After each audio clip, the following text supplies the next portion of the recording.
Las enfermedades raras son enfermedades de baja prevalencia o algunos otros las llaman enfermedades huérfanas. Es un concepto que tiene que ver con el número de personas que padecen de una enfermedad por un número de habitantes. Es un concepto estadístico. Se ideó a partir de algunas iniciativas de Estados Unidos y de Europa y después migró a México y es un concepto que habla de 5 personas con una enfermedad por cada 10,000 habitantes. Hay enfermedades que son muy comunes en población mexicana y otras que son más raras. Y bueno, en este sentido, la idea es que tengan un reconocimiento, que sepamos que existen en población mexicana, pero que no son tan comunes como otras. Son un grupo de enfermedades, en la mayoría de sus casos genéticas, aproximadamente 70-80% de estas son genéticas. Algunas de estas, por ejemplo, la mayoría son enfermedades que tienen que ver con el cambio de una enzima que no funciona correctamente y que por lo tanto produce algún efecto en el metabolismo del organismo, como pudiera ser la enfermedad de Gaucher, algunas enfermedades como las mucopolisacaridosis, fenilcetonuria y homocistinuria. Hay otras, por ejemplo, que tienen que ver con temas de cromosomas, por ejemplo, la enfermedad de Turner. Y hay unos que son malformativos, es decir, defectos que se producen por algún efecto sobre la formación de un órgano, como pudieran ser los defectos de tubo neural, particularmente lo que se considera espina bífida. Le doy la bienvenida a Diálogos en Confianza.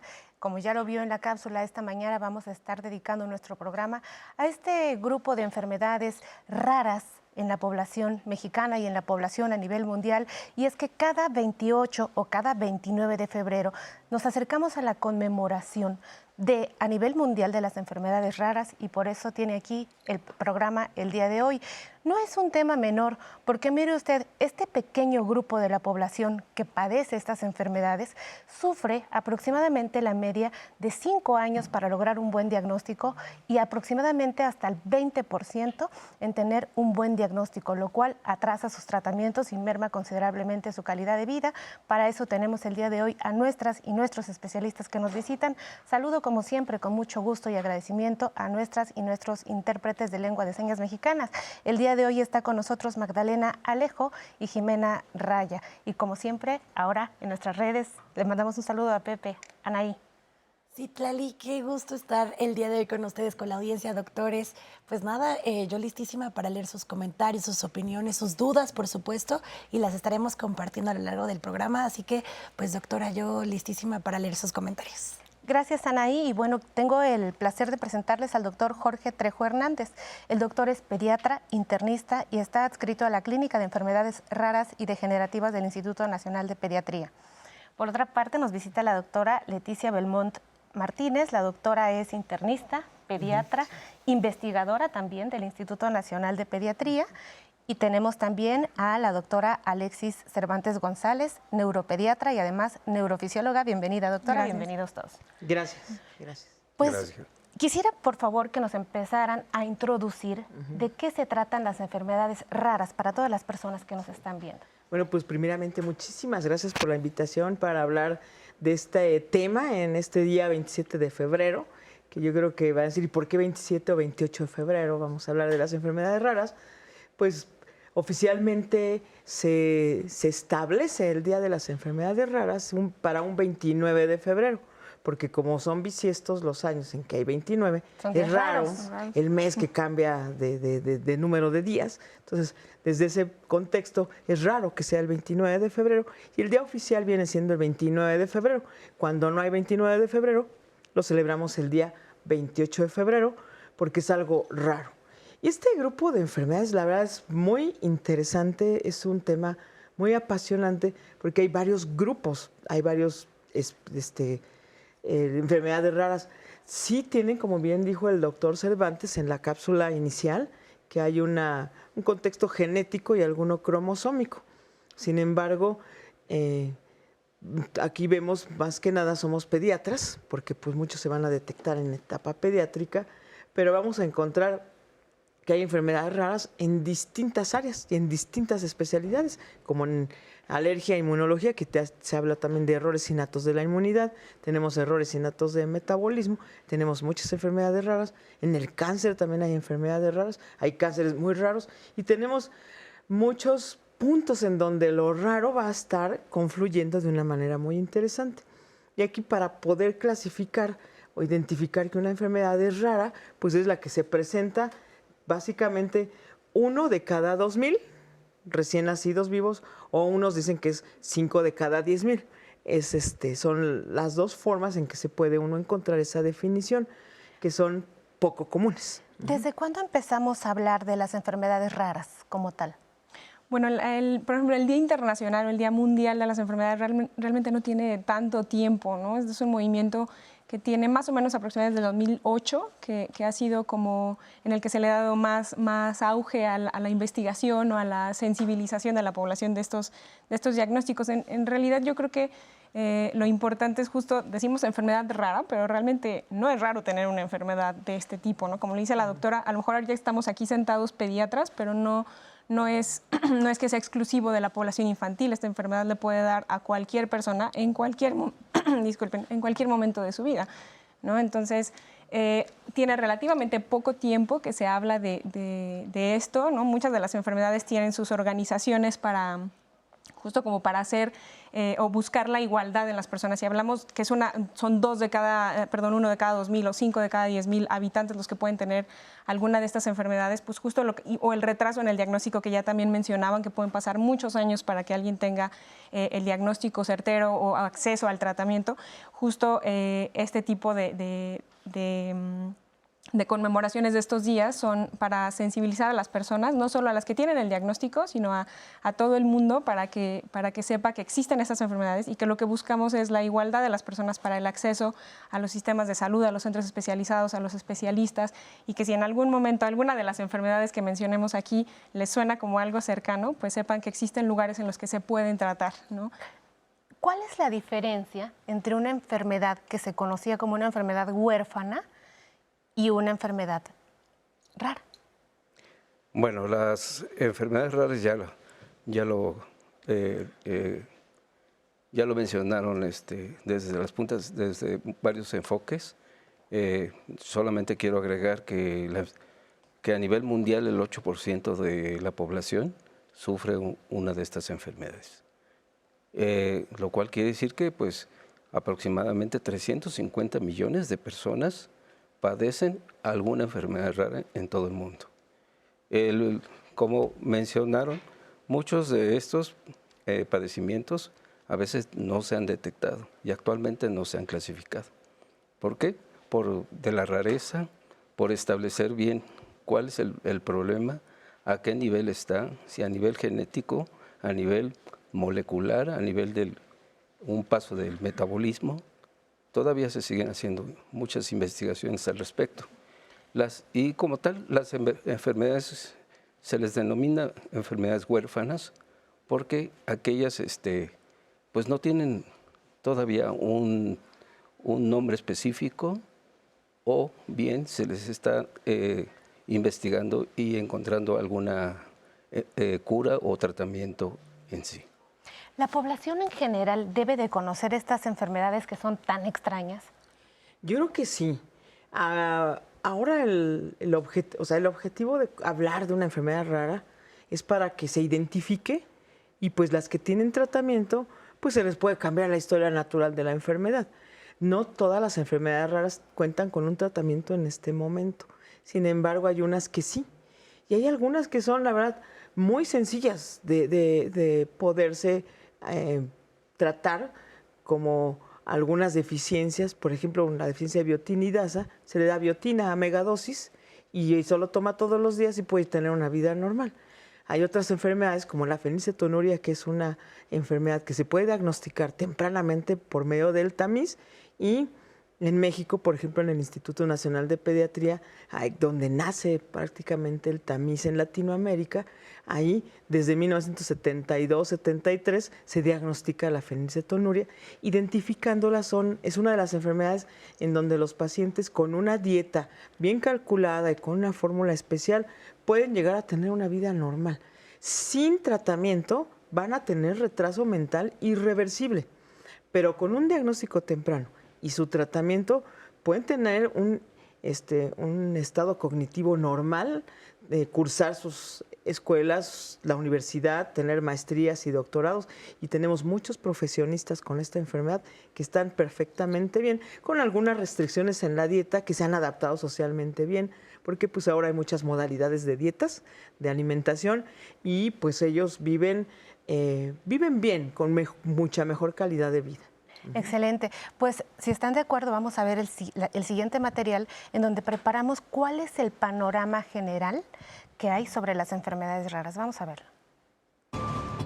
El Día Mundial de las Enfermedades Raras se celebra el 28 de febrero o el 29 de febrero si es año bisiesto, porque es un día raro. Un día poco común, y la idea es pues reconocer a este grupo de pacientes y a todo lo que involucra a estos pacientes, a las familias, a los cuidadores primarios, al grupo médico de médicos, enfermeras, psicólogos, nutriólogos que participan pues en fomentar, en tratar y en visualizar estas enfermedades. Son enfermedades, en la mayoría pues genéticas, son enfermedades que tienen pues digamos un curso en la mayoría crónico y en ocasiones puede estar asociado a discapacidad. No todas las enfermedades genéticas entran en el concepto de enfermedad rara, ni todas las enfermedades entran en el concepto de enfermedad genética. Por eso es muy importante la clasificación de estas. Hay algo que se llama odisea diagnóstica, que es un concepto definido inclusive científicamente, que es un paciente con una enfermedad que es poco prevalente y que desafortunadamente el cuerpo médico a veces no la conoce o no sabe cómo abordarla, puede ir entre varios especialistas hasta que se tenga un diagnóstico definitivo. Este diagnóstico depende mucho de pues el conocimiento del médico, pero también del acceso a pruebas para poder diagnosticarla. Puede pasar entre varios médicos y años, inclusive 10, 20 años, en el que se ha diagnosticado una enfermedad de esta. En el momento actual son 20 reconocidas por México, pero a nivel internacional sabemos que existen más de 6,000 enfermedades que están consideradas como enfermedades raras o de baja prevalencia. Poco a poco, las instituciones mexicanas, mediante diferentes procesos, han tratado de incluir cada vez más y más de estas enfermedades. Y bien, una vez que tenemos claro cuál es el panorama general, a mí me gustaría preguntarles a ustedes cuál es el criterio que se toma para ingresar o sacar de la clasificación que se conoce a las enfermedades raras. Doctor. Bueno, pues ya lo habíamos comentado. Muchas de las enfermedades raras, como se presentó en el video, son aquellas enfermedades que se pueden presentar algunas desde el nacimiento, que tienen un curso crónico, pueden o no tener tratamiento, pero el criterio principal pues, es que tengan una baja prevalencia. Ya lo mencionaron, 5 de cada 10,000, y muchas de estas enfermedades pues, están clasificadas a nivel mundial y se considera que aproximadamente 7,000 enfermedades raras existen en todo el mundo, aunque algunas se han ido incorporando. Claro. A propósito de este registro que se lleva en México, o sea, nos gustaría saber, aparte de esto que bien nos indica, doctor, saber quiénes deciden cuáles son las enfermedades que ingresan a este registro. Bueno, a nivel internacional se conocen las 6,000, 7,000. En realidad no tenemos un número exacto de enfermedades raras perfectamente. Hay un sitio en donde se están ingresando todas y se pueden encontrar los nombres poco comunes y las frecuencias, porque también tenemos enfermedades raras y también ultra raras, en donde la frecuencia si son de más de 1 millón, no es lo mismo que sea uno de cada 2,000, a uno en cada 200,000 o hasta más de 1 millón. Entonces, sí hay raras y hay ultra raras, que eso también nos ayuda a ver la frecuencia con la cual nos vamos a encontrar unas enfermedades. Retomando un poquito, ¿por qué la población en general debe conocer estas enfermedades?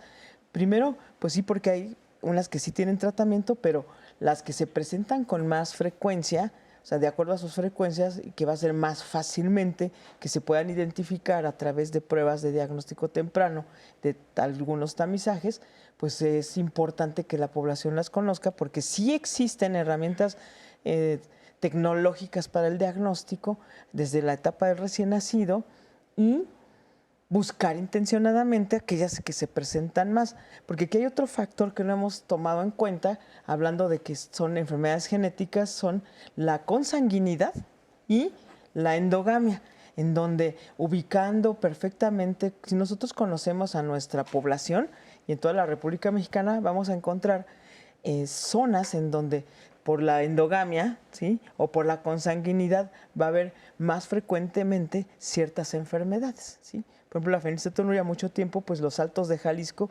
tenían un alto índice y está escrito, está publicado y todo. Sin embargo, las cuestiones laborales, la migración de las personas, pues se ha ido extendiendo, por ejemplo, hace algunos años a Zacatecas y a otros lugares, pero pues tenemos en muchos lugares de toda la República, pues muchos de los padecimientos, pero en algunos, identificando esa endogamia y esa consanguinidad, vamos a estar más alertas a buscar y intencionadamente esos diagnósticos. Esto sí es importante tanto para la población general como para médicos de primer contacto y pediatras, ¿sí?, y neurólogos, genetistas y todos los especialistas. Uh-huh.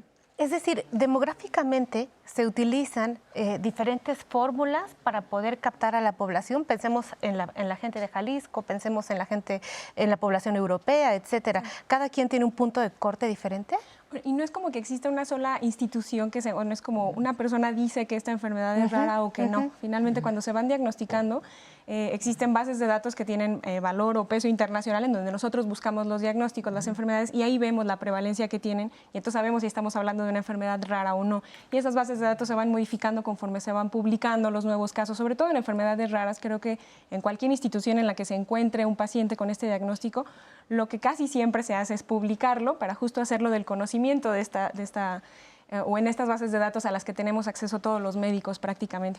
Y de esas bases de datos a las que tenemos acceso los médicos, el resto de las organizaciones civiles, por ejemplo, pues también toman esa información y ahí van haciendo como más ruido de estas enfermedades o captando más familias que pueden tener o que sospechan que pueden tener este tipo de enfermedades, acercándolas a los sitios en los que se puede hacer el diagnóstico y demás, pero no es como que tengan una base de datos solo en un estado y demás. O sea, sí vemos que tienen ciertas tendencias, ¿no?, de encontrar probablemente más diagnósticos en ciertas áreas por diferentes factores de riesgo y demás, pero no es como que exista un solo sitio o un solo centro de referencia. En México es complicado, en particular por esto, porque justo son pocos hospitales los que pueden tener acceso a tantos especialistas, a tantos estudios, ¿no? Ya lo mencionaban también en la cápsula, que estos niños o estos pacientes y sus familiares peregrinan por muchos lugares, pasan por muchos médicos, por muchas baterías de estudios. Entonces, si lo pensamos desde ahí, sabes que en México no hay muchos lugares en los que puedas llegar a tener acceso a ese tipo de herramientas diagnósticas, a ese tipo de especialistas que realmente van a pensar en estos diagnósticos. Entonces, se vuelve complicado en Doctores, yo tengo una pregunta. Ustedes están hablando sobre los factores o las características que puede tener una enfermedad rara y la audiencia justamente nos preguntaba esto. Una característica que se puede contar o que podemos considerar para una enfermedad rara necesariamente es no tener cura. Yo padezco la enfermedad de Meniere y no tiene cura. Entonces, ¿debería de ser una enfermedad rara? Eso nos pregunta María Mendoza en Facebook. Bueno, más bien sería por la frecuencia. Las enfermedades raras son, si se presenta uno en cada 2,000, ahorita la verdad no ubico.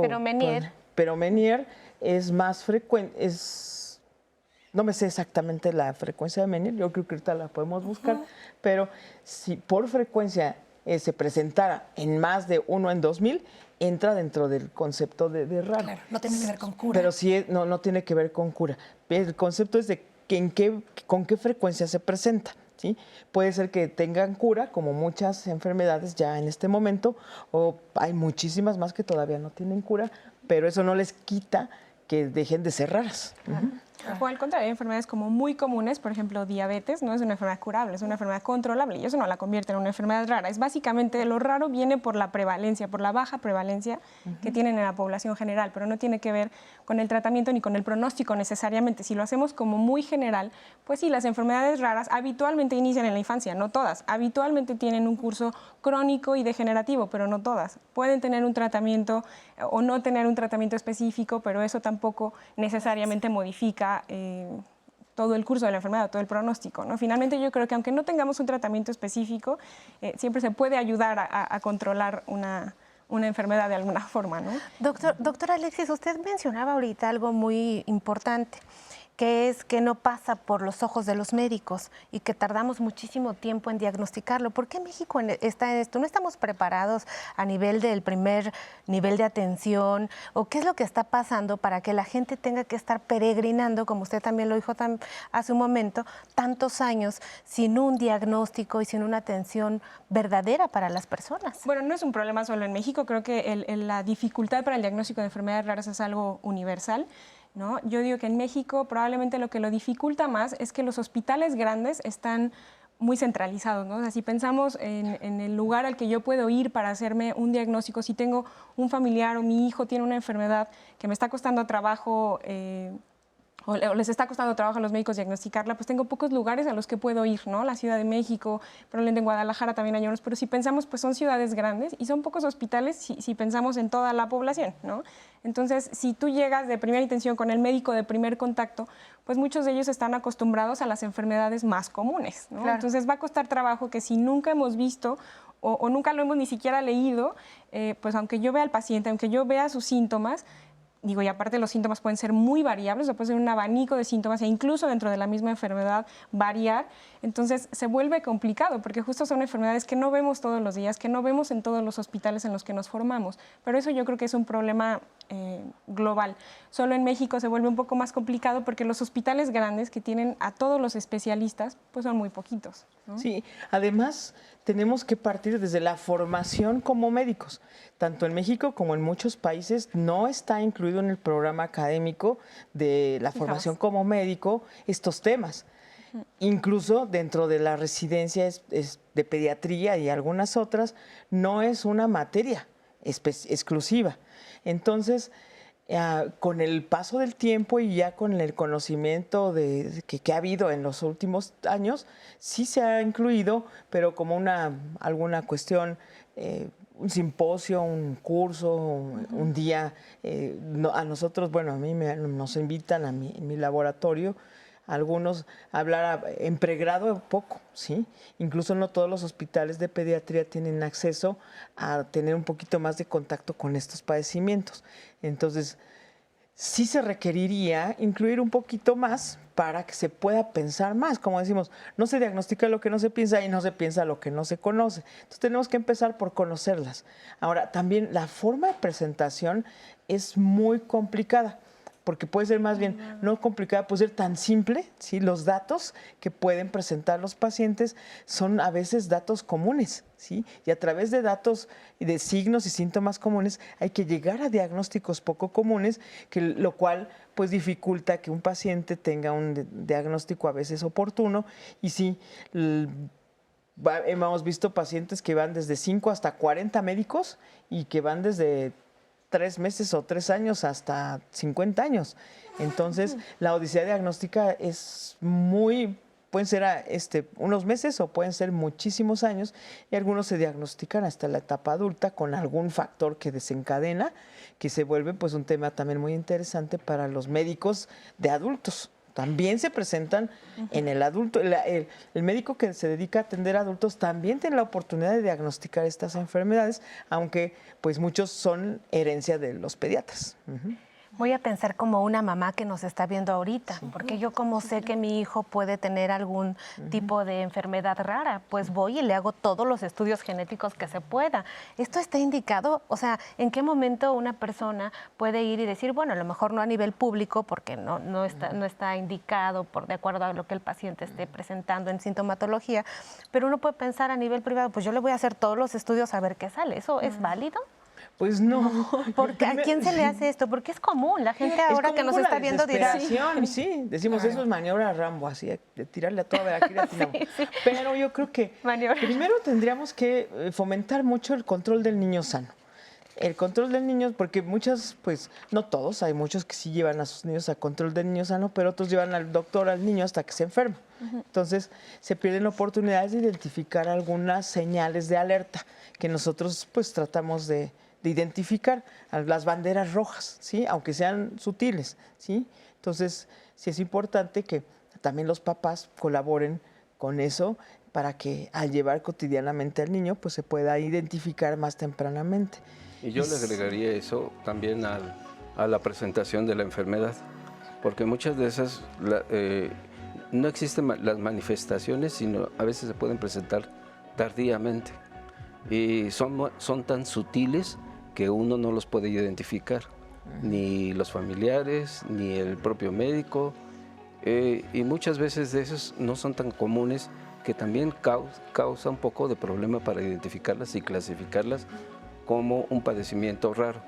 Entonces, todas esas dificultades, inclusive para el clínico y para la mamá, pues son difíciles de identificar. Sin duda alguna, por eso estamos aquí el día de hoy en Diálogos en Confianza, pues poniendo el panorama general sobre la mesa y sobre todo enterándonos, haciendo conciencia de qué se trata esto de las enfermedades raras, para que todas las personas que estén allá en casa pues tengan esta información tan valiosa. Y por supuesto, vamos a ir al corte, regresamos y seguimos reflexionando de este tema con nuestros especialistas.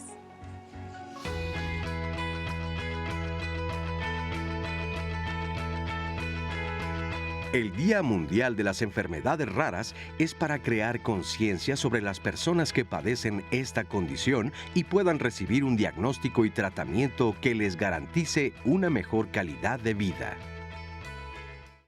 Pues estamos de regreso a su programa Diálogos en Confianza. Ustedes saben que todos los días de la semana tenemos temas súper interesantes. Por supuesto, empezamos y arrancamos la semana con el pie derecho, con Lunes de Salud, pero el día de mañana también seguimos la conversación interesante. Y yo sé que ha sido varios comentarios de ustedes, dudas sobre la crianza libre de violencia.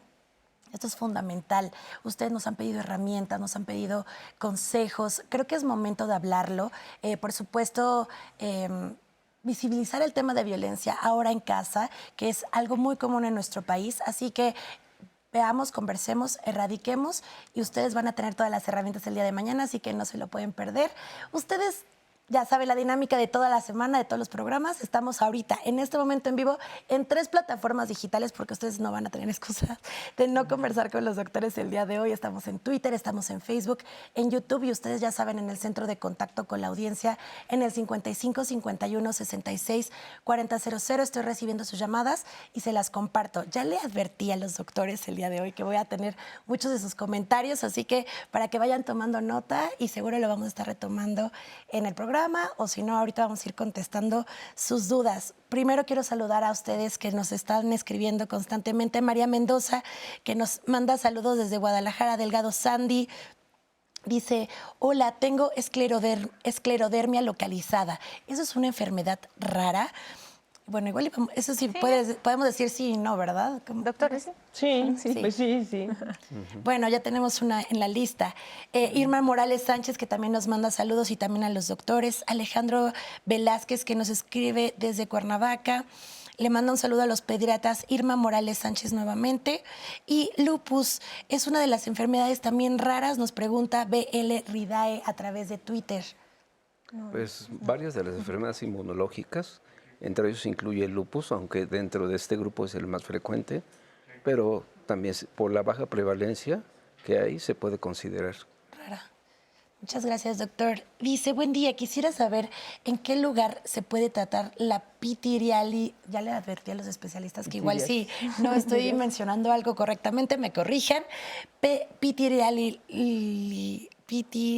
Pitiriasis, liquenoide crónica. Mi hija tiene 16 años y ya tiene 2 años con ella. Lo trato y diagnostico, pero la verdad es que solamente es con antibióticos y cremas, pero no ha dado resultados. ¿Eso es una enfermedad rara? ¿No? ¿Es posible tratarla de manera sencilla? Pues ahí creo que sí es como la ventanilla del dermatólogo. Si realmente ella considera que no está teniendo la evolución que han considerado, pues siempre se podrá tener alguna otra opinión o consultar a algún otro equipo de especialistas. Claro. En realidad hay bases de datos en las que podemos revisar. Por ejemplo, veo que muchos tienen la duda de, a ver, me hicieron este diagnóstico, ¿tengo una enfermedad rara o no la tengo? ¿No? Podemos después subir alguno de los links en los que todos pueden accesar. Increíble. Y viene como un glosario, ¿no? Entonces, si tu enfermedad empieza con la P, por ejemplo, pues vas a la P y buscas pitiriasis y ya te das cuenta ahí si realmente es una enfermedad rara o no. Viene la prevalencia, vienen justo los síntomas más frecuentes y todo esto. Y creo que eso te puede dar mucha orientación de qué especialista es el que se encargaría de verte. Si tienes alguna duda que tu médico ahorita no está pudiendo resolver, pues entonces siempre puedes encontrar a alguien más que pueda... incluso ahorita yo creo que la medicina ha cambiado mucho. Antes éramos como el médico que sabía poquito de muchas cosas, ahora es al revés, ¿no? O sea, sabemos mucho de poquitas cosas. Entonces seguramente va a haber algún especialista en pitiriasis en algún lugar que pueda resolver todas las dudas de ellos. Entonces, justo estos sitios son los que nos ayudan a que la gente que tiene dudas sobre sus diagnósticos, sobre sus tratamientos, sobre sus síntomas, pueda tener algún lugar donde consultarlos, donde tener información, donde el lenguaje es muy para los no médicos, claro. Y de ahí tener algo más de orientación hacia dónde debo ir, qué es lo que parece que tengo, si es raro o no es raro, ¿no? Porque justo muchas de las enfermedades, o sea, no todas las enfermedades raras tienen estos nombres exóticos y difíciles de pronunciar, ¿no? Hay algunas que seguro nos pueden sonar porque alguien cercano o incluso algún familiar las puede tener, ¿no? Acidosis tubular renal también está considerada una enfermedad rara, el accidente vascular cerebral isquémico en pediatría lo es, la úvula bífida, o sea, no sé, son muchísimas que no es que sean las de los nombres exóticos o las que tienen difíciles de pronunciar, no es así. Muchas de las enfermedades, como les decía al principio, o sea, sí son enfermedades raras, sí son poco prevalentes, pero no es raro tener una enfermedad rara, ¿no? Doctora Alexis, creo que contestaste una duda súper importante. Prometemos dejar estos links que nos compartas en las redes sociales para que ustedes lo puedan consultar, porque es varias de las preguntas que han hecho en redes, claro, pues sí, prácticamente nos preguntan si su enfermedad es considerada rara. Entonces, bueno, creo que esto va a ser de gran ayuda para la audiencia. Quiero compartir este comentario de Carlos Arreguín. Dice, porque los estudios genéticos, ojo, este comentario ya lo mencionamos en el panel, pero ha sido muy constante en la audiencia de por qué los estudios son tan caros, y según nos dijeron que también esos solamente se hacen en ciertos países, por ejemplo en Alemania, se toma la muestra aquí en México, pero se manda a otros lugares, sale muy caro. Específicamente, Carlos Arreguín nos pregunta de los estudios genéticos. Tenemos una cápsula sobre esto, que son las pruebas genéticas. Prefiero que escuchemos esta cápsula, escuchemos lo que nos va a decir el especialista, y luego regresamos a hablar y contestar esta pregunta, Carlos, que creo que es muy importante. Vamos a verla y regresamos. Bueno, se pueden diagnosticar un sinnúmero de enfermedades desde el punto de vista genético. Algunas las diagnosticamos haciendo un cariotipo, que es el análisis de los cromosomas. Todas las células de nuestro organismo tienen 46 cromosomas, excepto las células germinales. Los ovarios tienen 23 cromosomas en el mejor de los casos, idealmente, y el esperma otros 23. Y así cuando lo fertiliza, se conserva la especie y volvemos a tener 46 cromosomas. Si la célula se equivoca y manda un cromosoma de más o de menos, pues esa persona va a estar mal. Y lo diagnosticamos haciendo estos estudios. Cariotipo, se toma sangre y listo. Pero el cariotipo también lo podemos hacer prenatalmente en líquido amniótico, lo podemos hacer en médula ósea en las leucemias, lo podemos hacer en piel, y luego tenemos otro grupo de estudios de genética que se llaman estudios de genética molecular, y esos buscan la alteración de un gen específico o de un par de genes específico, y entonces llegamos a diagnósticos moleculares. Cuando tenemos una pareja que ya ha tenido un hijo afectado de una enfermedad rara, que estas habitualmente se heredan en forma autosómica recesiva. Quiere decir, el papá es portador, pero es sano porque el otro gen está bien. Entonces él sí tiene un gen mal, pero el bueno hace que no tenga la enfermedad. Si la mamá tiene la misma condición, ellos tendrán en cada embarazo un 25% de riesgo de que repita. Cuando ya tenemos estudiada y caracterizada esa mutación o esa alteración en el DNA, podemos incluso hacer diagnóstico prenatal en líquido amniótico. Entonces ya sabes con qué enfermedad va a nacer el bebé y eso te permite estudiarlo desde el principio y manejarlo desde el principio, darle tratamiento. Es muy importante realizar el tamiz metabólico neonatal porque es una prueba que justamente nos permite diagnosticar a los bebés desde que nacen. Se realiza entre las 48 y 72 primeras horas de vida del bebé. Es una prueba muy fácil de tomar, es un piquete en el talón, se pone la muestra en un papel filtro especial y se manda a analizar. Recordemos que los tamices son estudios que no tienen valor diagnóstico, pero sí captan en la población a quién hay que hacerle estudios específicos. Por ejemplo, si el tamiz dice que está mal la TSH y la T4 y eso apunta muy fuertemente hacia hipotiroidismo, se le avisa al pediatra y el pediatra tendrá que pedir un perfil tiroideo, confirmar el diagnóstico y empezar a darle tratamiento al bebé. El tamiz es un estudio que nos ayuda mucho en medicina preventiva. Gran oportunidad para reconocer la labor de los genetistas. Un día en vísperas de la conmemoración de las enfermedades raras, pues la labor que hacen es titánica y al parecer pocas veces volteamos a ver esta gran especialidad del área médica. Un abrazo y reconocimiento a todos los genetistas que hacen posible pues que se detecten este tipo de alteraciones. Ahora, doctores, quisiera saber, todas las personas, ¿quiénes son candidatos para estos estudios que hemos visto en la cápsula y cuáles son los puntos de corte que ustedes encuentran en un paciente que están evaluando? Ahorita pues la mayoría de ustedes, todos son pediatras, en un niño para considerar que pues empieza este algoritmo de diagnósticos. Pues justo las enfermedades raras van a tener síntomas muy variados, ¿no? No podemos decir como de ante estos síntomas se vuelve como o levantamos la bandera roja de pensar en una enfermedad rara. En realidad, cuando tenemos un paciente, siempre pensamos en las posibilidades probablemente más comunes, ¿no? Y buscamos o usamos las herramientas que nos lleven a descartar o apoyar esas enfermedades en las que estamos pensando.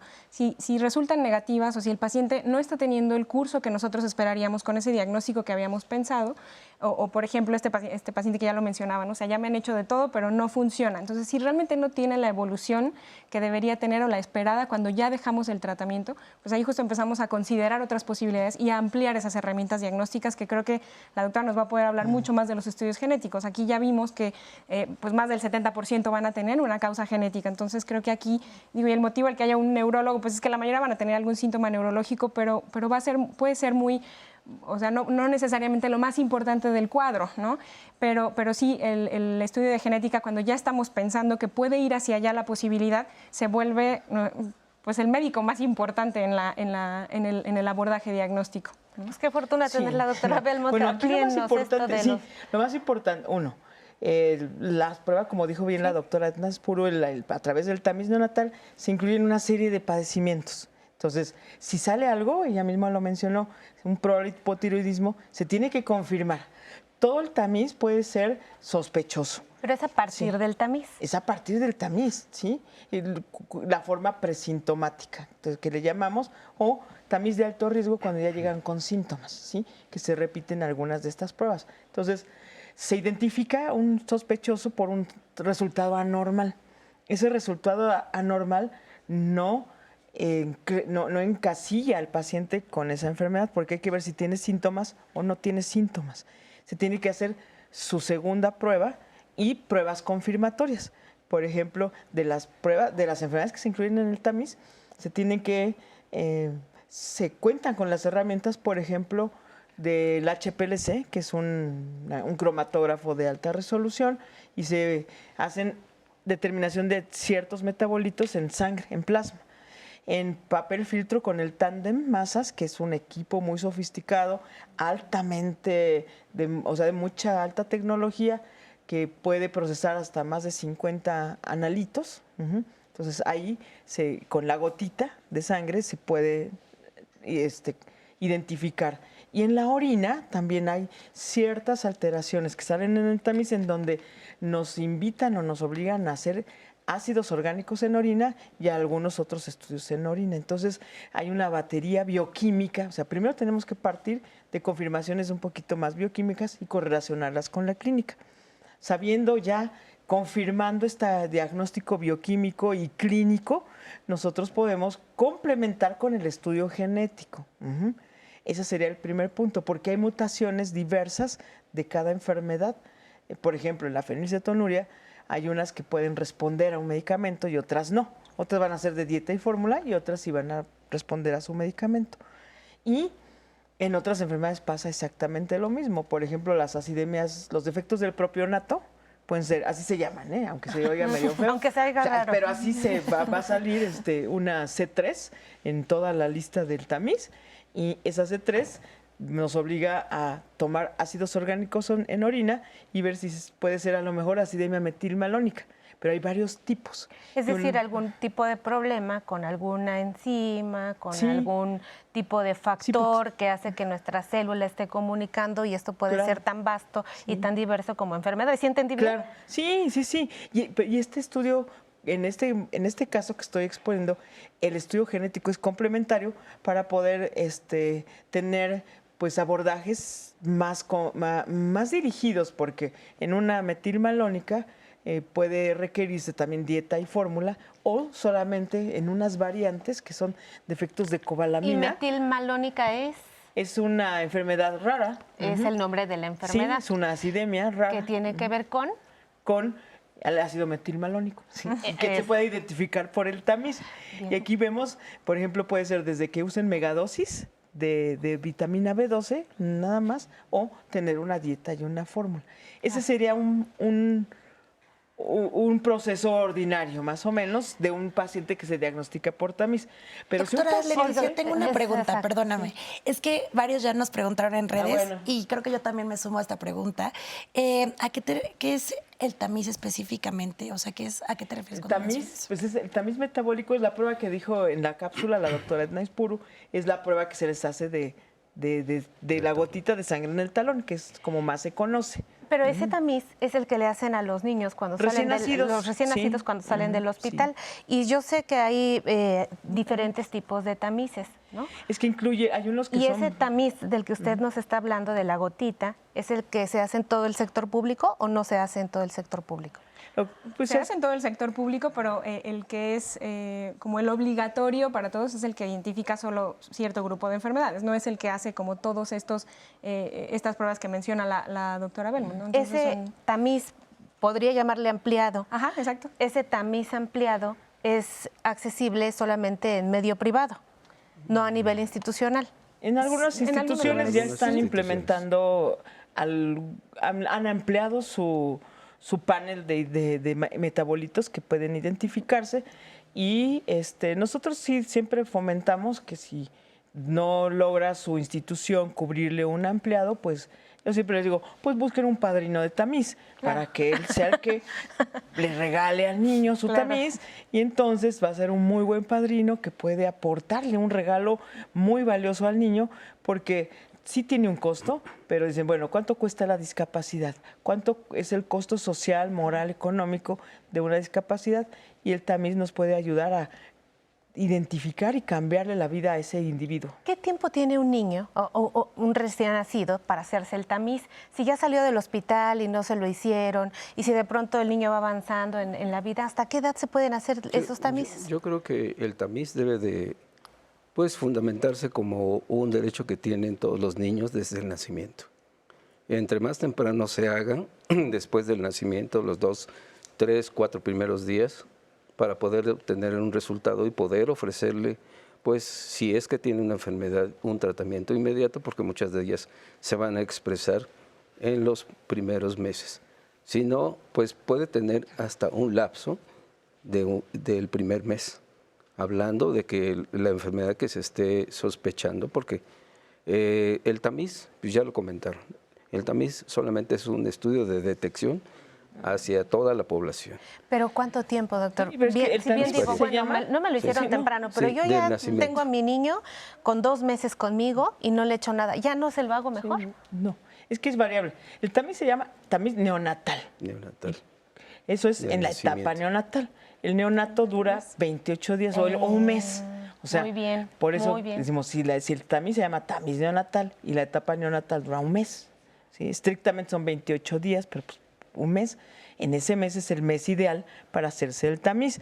Fuera de ese mes se puede hacer el tamiz en cualquier momento, ¿sí? Y sobre todo si el paciente empieza a tener ciertos síntomas, ¿sí? Síntomas simples, por ejemplo, hay niños que tienen anemia o tienen infecciones recurrentes o que tienen vómitos también recurrentes, que se detiene la talla, el peso, que se deshidratan, con retraso psicomotor, que no tienen las habilidades que están, que se les exige más o menos para su desarrollo normal de acuerdo a la edad. Hay muchas banderas rojas, hay muchos signos de alerta que si el paciente tiene esos, más algunos datos bioquímicos, que puede ser desde anemia, el amonio alto, acidosis metabólica, el lactato elevado, si se juntan algunas, es meritorio que el niño esté en la edad en que esté, o incluso adolescente o adulto, se le puede hacer un tamiz metabólico. Entonces, doctores, perdón la insistencia, para mí me tiene que quedar muy claro. Perdón. Tengo al niño y se le hace el tamiz. Si no le hicieron el tamiz al salir del hospital, tiene el periodo neonatal, que es hasta 28 días, para que le hagan un tamiz. Y si tiene un buen padrino, un tamiz ampliado. Y si los papás quieren, hacerle el tamiz ampliado. Y después de eso, si el niño tiene alguna situación, algún problema médico, clínico, que la mamá o algún familiar esté refiriendo, y aparte hay alteraciones en sus niveles de sangre, se vuelve candidato a estudiar más a fondo esto que es el tema genético, con las técnicas que usted nos dice. ¿Cuál es el caso de identificar que la enfermedad tiene un origen genético? ¿Se va a arreglar? ¿No se va a arreglar? ¿A mí para qué me sirve saber que tiene las enfermedades genéticas? Hasta el momento, la mayoría, ya hay terapia génica, pero en algunas enfermedades, pero no tienen cura. Entonces, el estudio genético, hay pacientes que bioquímicamente y clínicamente ya se pueden hacer el diagnóstico, pero en otros sabemos que el paciente sí tiene algo, lo bioquímico no nos dan algo muy claro, y entonces es cuando se solicita la interconsulta a genética para que escoja el estudio genético adecuado para el paciente. Y eso nos ayuda a poder saber un poquito más la enfermedad. Hay pacientes que sí, los estudios bioquímicos o incluso el tamiz puede salir normal, pero su curso clínico no es normal, tienen otros datos, entonces se hace el estudio, se aborda de manera multidisciplinaria, pues con el neurólogo, el pediatra, al genetista, el oftalmólogo. El oftalmólogo también es de mucha utilidad en estas enfermedades y nunca va a estar por demás que pase por una valoración oftalmológica, porque nos puede dar algún dato que pueda dar orientación. Y el estudio genético pues ya va a ser específico, puede ser para complementar ya lo que es el estudio, el diagnóstico bioquímico, o puede ser un estudio genético totalmente orientado porque no tenemos ningún dato que nos pueda ayudar a saber qué tiene el paciente. Sí son caros porque las metodologías y los equipos que se requieren son caros.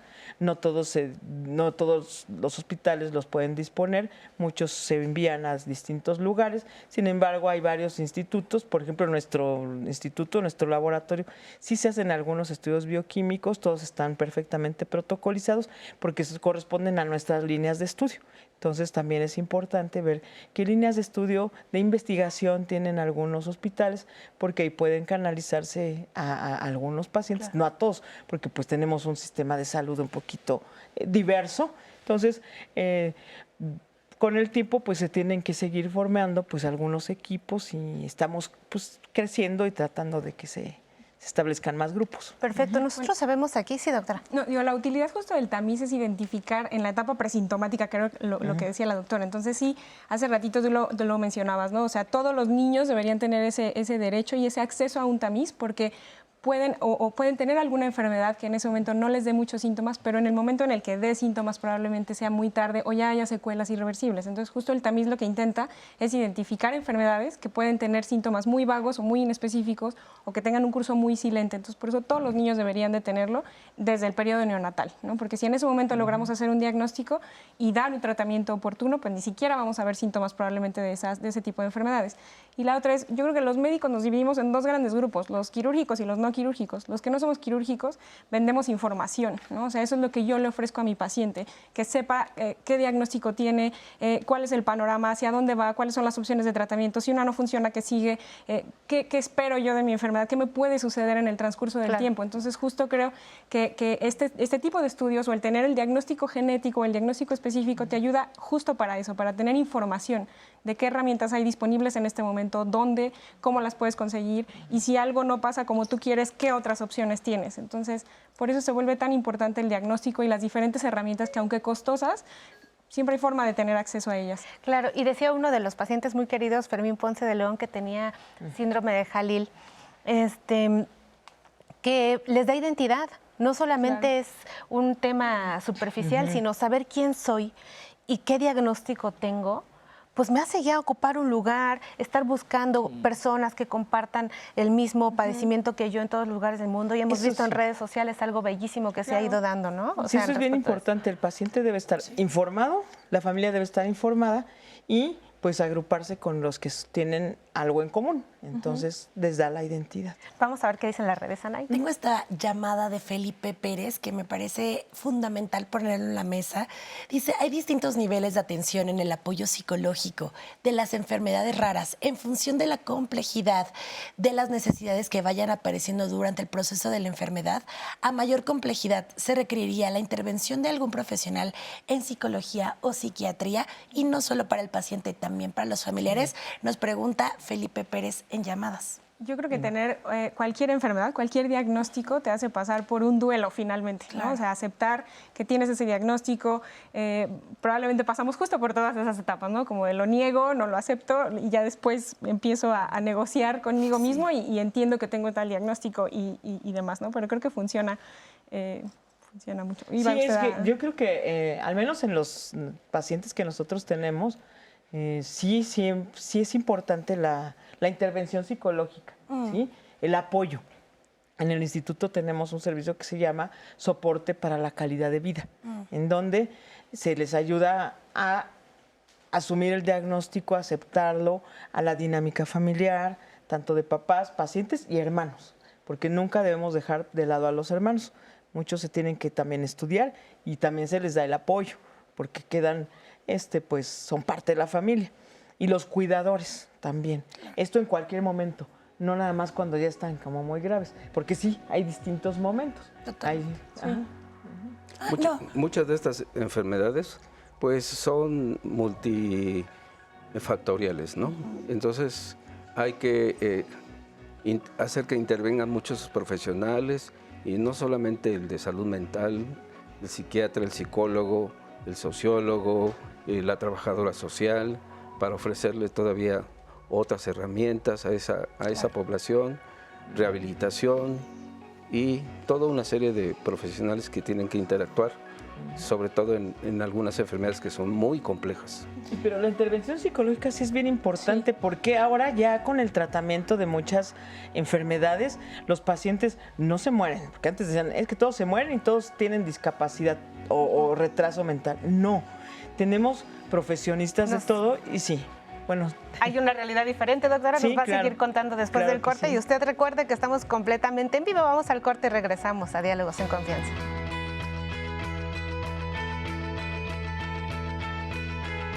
Las enfermedades raras son irreversibles, degenerativas e incapacitantes, cuya evolución, tratamiento y secuelas deterioran la calidad de vida de la persona. Tenemos mucho que seguir conversando con ustedes aquí en su programa Diálogos en Confianza. Sabemos que estamos en lunes de salud y los temas no se lo pueden perder. El siguiente también, lunes, vamos a tener un tema muy relevante. Este comentario, estas enfermedades conocidas como ITC, enfermedades de transmisión sexual. Vamos a hablar sobre la atención a estas enfermedades, doctora Citlali. Va a estar el doctor, esperemos que también con ustedes conversando. Y esto es relevante para nosotros en el sentido de poder tener una vida sexual plena, sin riesgo, Así que no se lo pierdan, todo el tema de prevención, tratamientos, ustedes lo van a conocer en el programa del siguiente lunes. Atención a las infecciones de transmisión sexual para que nos acompañen. Y ahora sí, comentarios, dudas, llamadas de ustedes.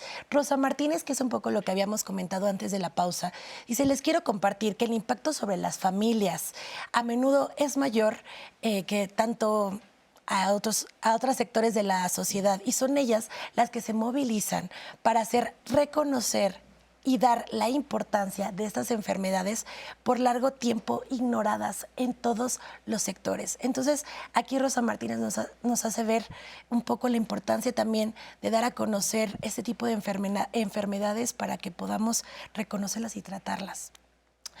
Maru Ascoitia dice, me diagnosticaron rasgo talasémico en el 2004. Tengo 66 años actualmente y ha sido muy complicado tener esta enfermedad rara, vivirla en el día a día. Y nos contó toda su anécdota en YouTube, y la verdad quiero mandarle un fuerte abrazo a Maru y gracias por compartir tu testimonio con nosotras y con nosotros. Estela Muñoz en llamadas. Cuando se recibe el diagnóstico de una enfermedad rara y grave, la persona afectada y su familia nos encontramos ante una situación que genera un elevado nivel de incertidumbre y de angustia. Nos dice y nos pregunta Estela Muñoz cuáles serían los pasos una vez que tenemos este diagnóstico de una enfermedad rara en familia, qué podemos hacer en familia para que podamos apoyar a esa persona. Sí, doctora. Pues prácticamente todos los hospitales, y quiero pensar que todos los médicos trabajamos con un equipo multidisciplinario que siempre deberíamos de considerar, si es que no lo tenemos, alguien que se encarga del área de salud mental y emocional, porque aunque no venga directamente relacionado con la enfermedad, como lo mencionaba hace ratito, claro, tener ese diagnóstico, el que tú ya dejes de considerarte una persona sana, aunque sea una enfermedad que probablemente no te dificulta hacer otras actividades, cuando lo es pues mucho más, pero simplemente tener ahora un diagnóstico te hace sentir distinto, te hace pasar por esta etapa de duelo, y todos deberían de tener apoyo psicológico y emocional, todos, que en algún momento pensemos que no lo necesitan o asumamos que no lo necesitan o pensamos que de momento no es lo más importante, sino que hagamos todo lo demás, probablemente sea un error en nuestra práctica, pero en general yo quiero pensar que todos los hospitales tenemos o tienen ese servicio, y todos los médicos tenemos esa posibilidad de enviarlos, no solo al paciente, sino justo a las personas que conviven con él o a los que son los cuidadores principales, porque todos pasan por ese mismo proceso en menor o mayor grado, teniendo una enfermedad que tenga síntomas leves o que sean graves. El impacto creo que es prácticamente el mismo al tener un diagnóstico de una enfermedad, la que sea, no solamente de una enfermedad rara. Y si aquí pensamos que la mayoría tienen esa dificultad para el diagnóstico, esa dificultad para el acceso a los cuidados de salud, para los tratamientos específicos, pensar en todo el dinero que puedes necesitar, pues para todos se volvería algo abrumador, ¿no? Entonces todos deberían tener acceso a un control o de forma paralela, a los médicos que están haciendo el abordaje y el tratamiento de forma paralela a los que se encargarían o los que tendrían que encargarse de tu salud y tu bienestar emocional, porque eso también impacta mucho en el pronóstico de cualquier enfermedad, la forma en la que tú lo percibes. Súper importante. Voy a leer este comentario de Angélica Salazar que nos comparte. Soy una persona con enfermedad rara. Se llama síndrome de Mayer-Rokitansky-Hauser. Es característico de las mujeres y la insistencia es de 1 entre 5,000 nacimientos, ya que su principal característica es ausencia de útero y vagina. Existen varios tipos de síndrome tipo 1 y 2. Yo actualmente la vivo y nací con ella. Gracias, Angélica, por compartir. Mi niña de 3 años le fue cambiando color de párpados. Ahora parece antifaz rosa. Ningún médico me ha dado respuesta.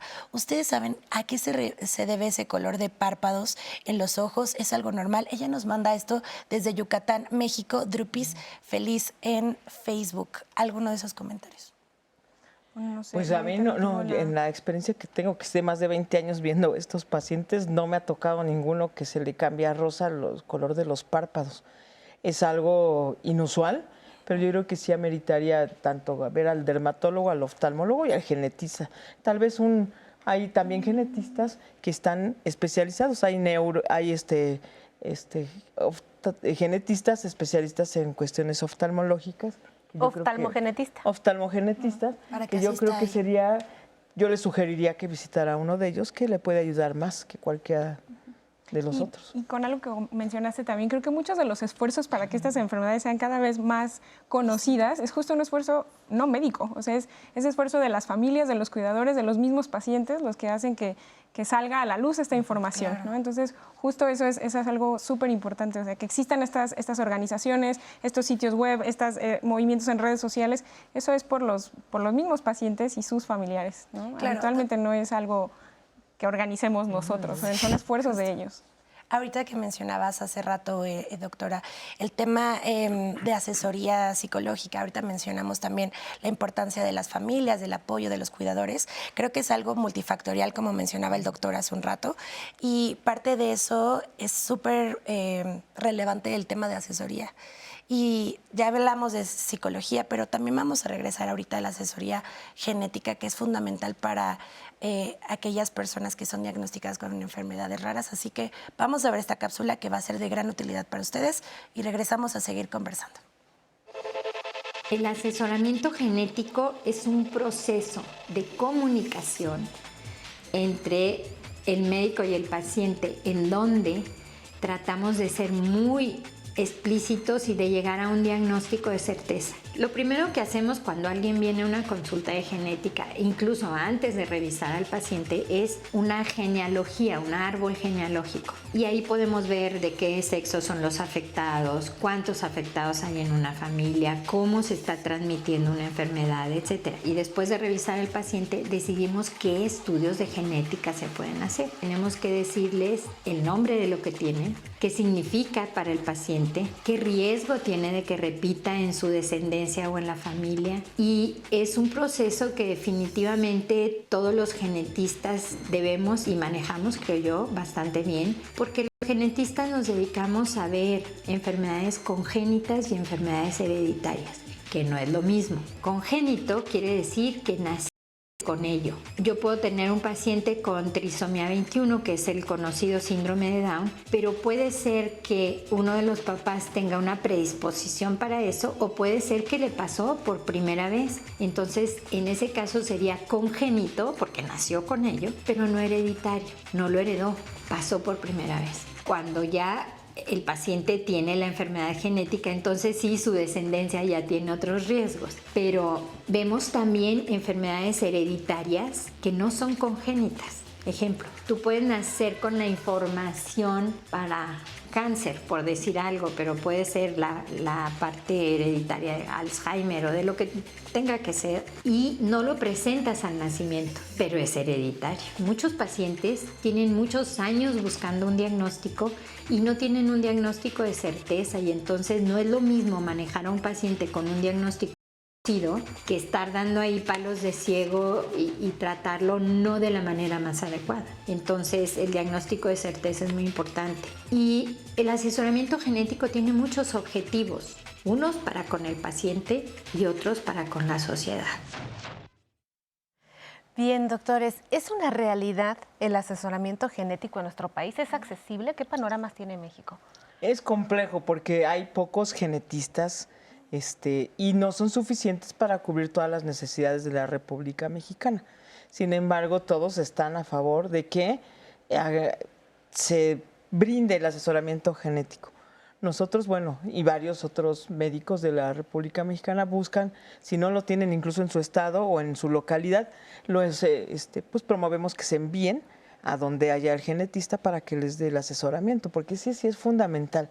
Sin asesoramiento es bien importante que la pareja conozca la situación de su enfermedad y todo, para que no tengan, pues las decisiones reproductivas son de la pareja, pero tenemos familias que tienen 2 o 3 o hasta 4 hijos con la misma enfermedad.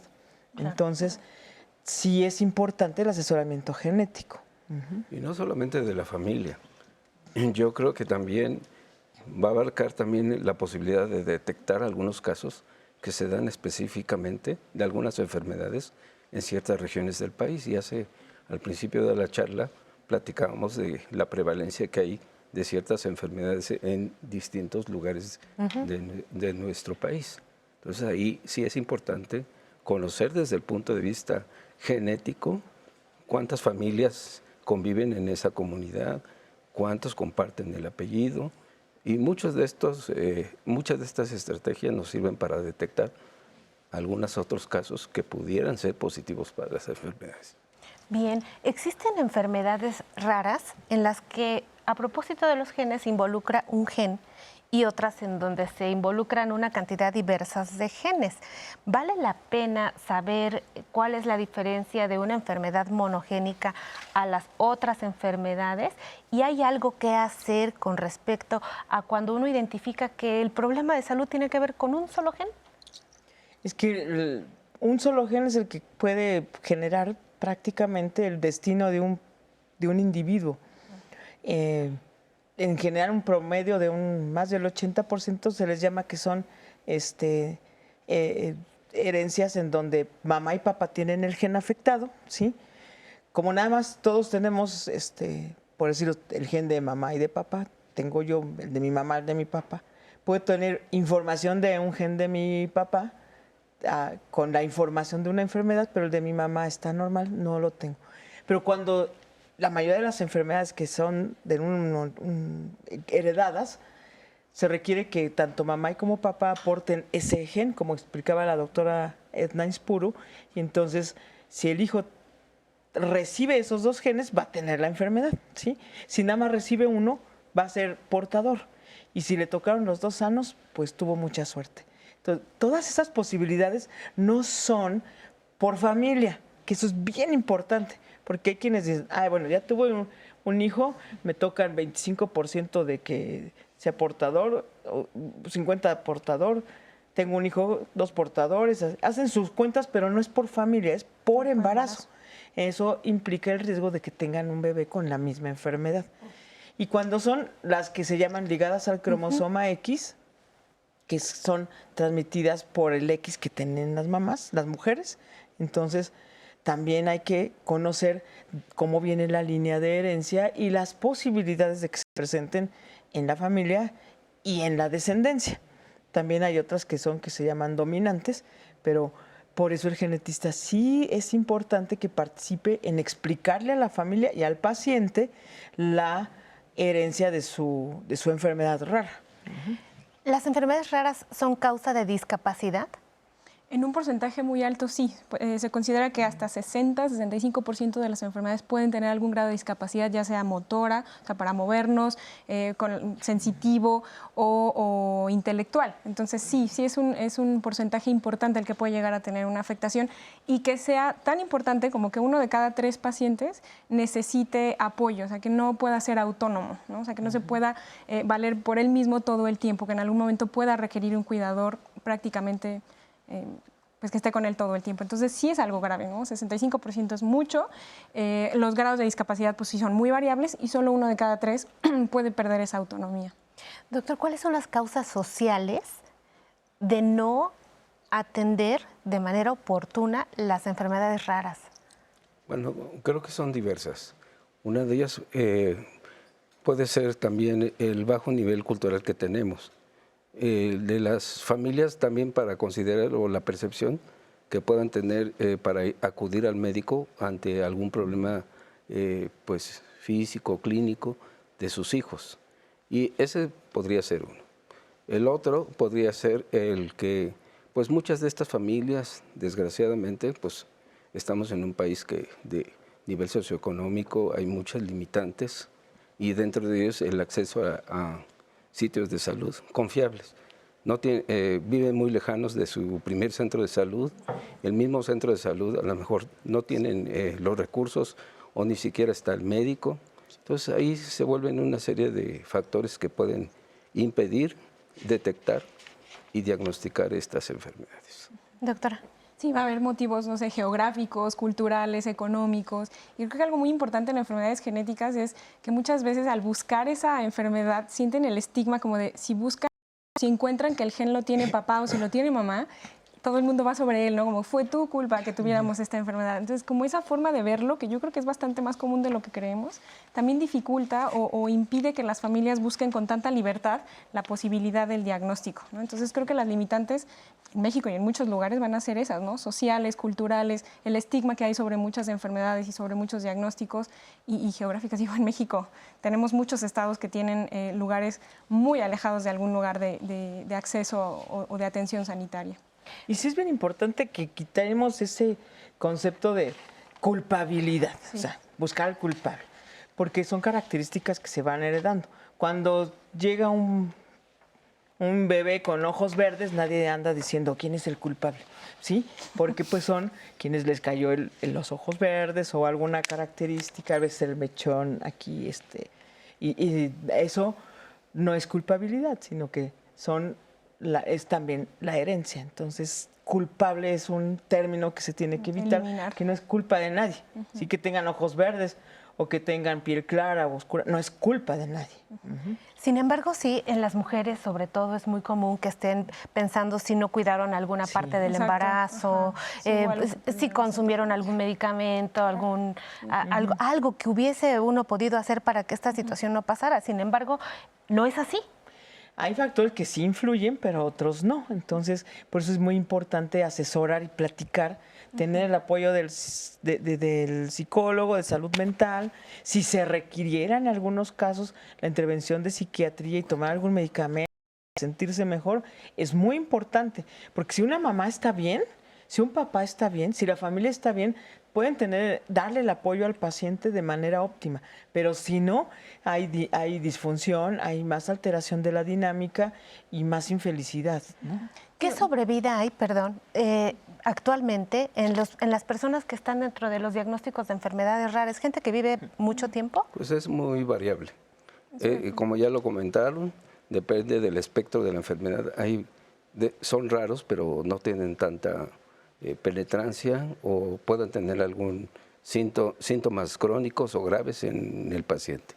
Entonces, o otras que se pueden manifestar desde el nacimiento y pueden tener pues vivir o la esperanza de vida darse sin tratamiento hasta los primeros 10 años o hasta la segunda década. Pero ya con tratamiento, inclusive de las enfermedades como son las lisosomales, con tratamiento pueden extenderse un poco hacia una década más, pero muchos de ellos pueden fallecer. Bien, ¿lisosomales se refiere a enfermedades que tienen una deficiencia de una enzima específicamente que está motivando la expresión de la enfermedad. Muy bien. Doctores, pues creo que nosotros ahora en esta charla, a mí me ha quedado muy claro que la genética es importante para el diagnóstico, para llevar, pues acompañar a las personas en el trayecto de la vida, pero también tiene implicaciones nuevas y avances en el tratamiento. Nosotros hemos preparado una cápsula que, si les parece, la vemos y regresamos a seguir conversando. Los avances tecnológicos han sido fenomenales en los últimos años. Del 2015 a la fecha, estas tecnologías de alto rendimiento con las que contamos en el país para hacer el diagnóstico de las enfermedades raras tienen un componente genético. Se estima que el 72% de las enfermedades raras tienen un componente genético y por lo tanto, pues muchos de estos pacientes, casi 7 de cada 10, van a necesitar una consulta de genética o un médico genetista. Entonces, estas tecnologías han avanzado tanto que nos permiten analizar 5.000 o 20.000 genes o la totalidad del material genético de un individuo para tratar de encontrar la respuesta de qué es lo que está ocasionando la enfermedad. Hay pocas enfermedades raras con tratamiento específico, pero aquellos que los tienen pues se benefician mucho de recibir un tratamiento adecuado y eficaz para su condición. La investigación en enfermedades raras es uno de los ejes esenciales para el tratamiento, para el diagnóstico y tratamiento. Muchos de los pacientes que reciben hoy día un diagnóstico de una enfermedad participaron en un proyecto de investigación original que como parte de la investigación se utilizó una herramienta tecnológica, secuenciación masiva paralela, por ejemplo. Es una tecnología que utiliza varias tecnologías a la par para analizar la secuencia letra por letra de los nucleótidos del DNA. Entonces, por eso se llama secuenciación, porque es la secuencia del DNA Es masiva porque se analiza mucho material genético al mismo tiempo y es paralela porque se analizan al mismo tiempo todas estas secuencias. Y por eso se pueden analizar 5.000 genes, 20.000 en conjunto o los 3.2 gigabases del genoma de un ser humano.